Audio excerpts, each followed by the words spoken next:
Buenos días amigos, amigas, ¿cómo están ustedes en esta lluviosa mañana de sábado 19 de junio?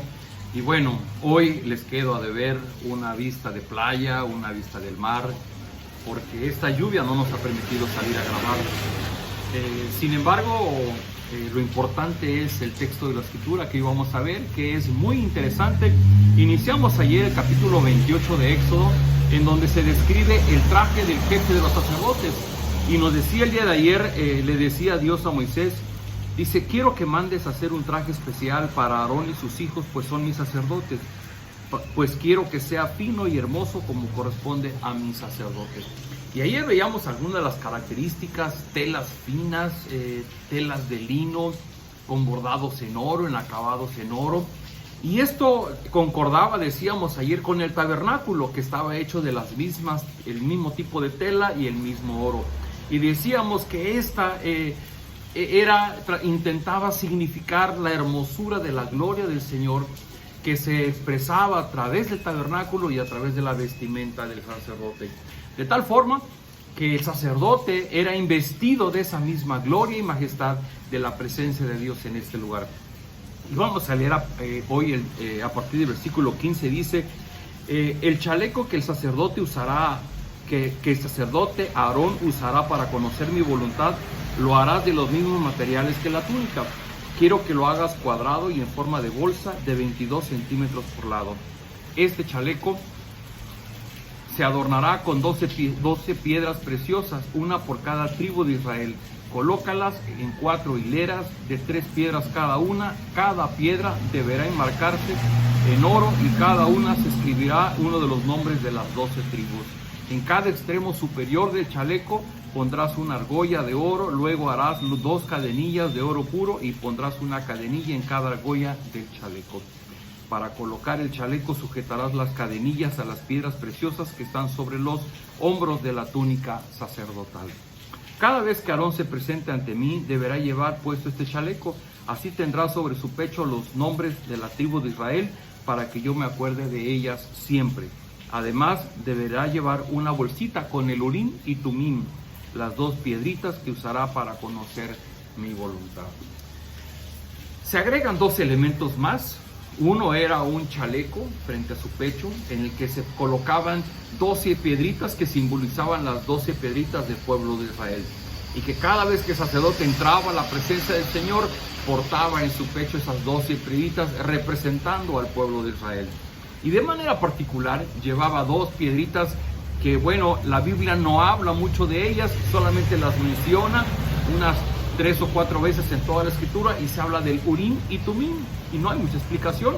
Solamente se dice que eran 2 piedritas que el sacerdote llevaba engarzadas en su traje y que era la forma como Dios se mostraba, le mostraba su voluntad.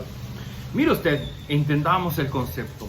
Dios había rescatado a su pueblo de su esclavitud en Egipto. El pueblo no sabía quién era su Dios, no conocía de las leyes de Dios, no conocía lo que Dios estaba haciendo con ellos. Y Dios, a partir de esas leyes, está formando una nación. Les está diciendo qué es lo que Él espera de su pueblo. Y una parte muy importante es que Dios quería que el pueblo supiera lo que sí era y lo que no era su voluntad. Y esto deja una primera reflexión para nosotros, queridos amigos, porque hoy día este principio sigue siendo el mismo. Dios quiere que nosotros sepamos qué es su voluntad y qué no es su voluntad. ¿Qué es su voluntad en las relaciones, en los esposos, en las relaciones con los hijos, con los padres, en las relaciones en el trabajo, en las relaciones de negocio, en las relaciones en la iglesia? Pero para poder saberlo, ahorita no tenemos el Urim y Tumim, ahora tenemos la Biblia, mucho más fácil de entender, solo que ahora tenemos que leerla. Y es por eso que estos devocionales tienen esa intención, que usted pueda conocer el contenido de la Biblia para que principalmente pueda conocer quién es Dios y cuál es su voluntad para nuestra vida. Desde luego, acompañados de la presencia del Espíritu de Dios, que el Señor Jesucristo dijo, cuando venga el Espíritu Santo, Él les recordará todo lo que les he enseñado y Él los convencerá de pecado, de justicia y de juicio. Y el Espíritu Santo obra en la vida del Hijo de Dios para crear en nosotros el convencimiento de aquello que estamos haciendo mal o poner paz en nuestro corazón cuando estamos haciendo lo correcto delante de Dios. Déjenme avanzar. Hacia el final, el versículo 36 dice: también debes hacer una placa de oro puro y grabar en ella como si fuera un sello las siguientes palabras: dedicado a Dios. Esta placa significa que cuando Aarón me presente las ofrendas, se hace responsable de los pecados que cometen los israelitas, y yo los perdonaré y acepto sus ofrendas. El manto y el gorro de Aarón se hará de tela de lino y los bordará un artista. Mire usted, un elemento más, una placa de oro que llevaba encima y que dice: esta placa de oro será como un sello y llevará las palabras dedicado a Dios. Dependiendo de la versión de la Biblia que usted lea, va a decir diferente. Por ejemplo, en la 60 dice: será consagrado a Jehová, o será santo a Jehová, dependiendo de la versión de la Biblia.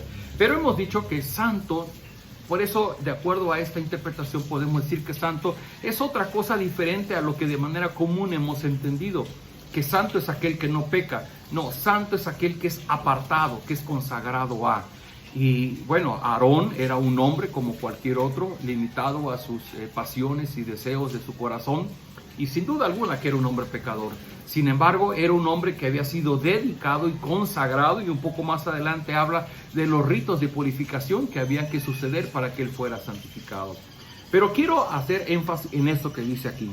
Dice: cuando él lleve esa placa, significa que cuando Aarón presente las ofrendas, se hace responsable de los pecados que cometan los israelitas, y que yo lo perdono y acepto sus ofrendas.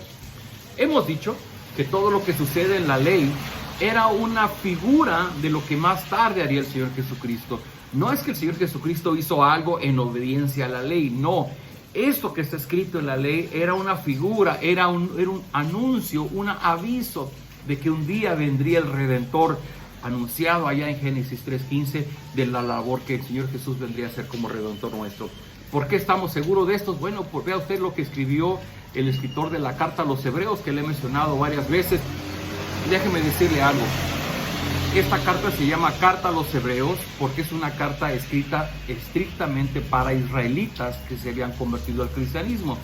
Y los israelitas que habían sido educados en la fe de los judíos, con esa concepción del peso de la ley sobre ellos, les costaba mucho trabajo entender la obra salvadora que Cristo estaba haciendo. Y a ellos les está escrito de esta manera, allá en el capítulo 9 de Hebreos, versículo 11. Dice: pero ya Cristo vino y se ha convertido en el jefe de los sacerdotes, y a Él le debemos todo lo bueno que ahora nos pasa, porque el santuario donde Él es sacerdote es mejor y perfecto. No lo hizo ningún ser humano, así que no es de este mundo.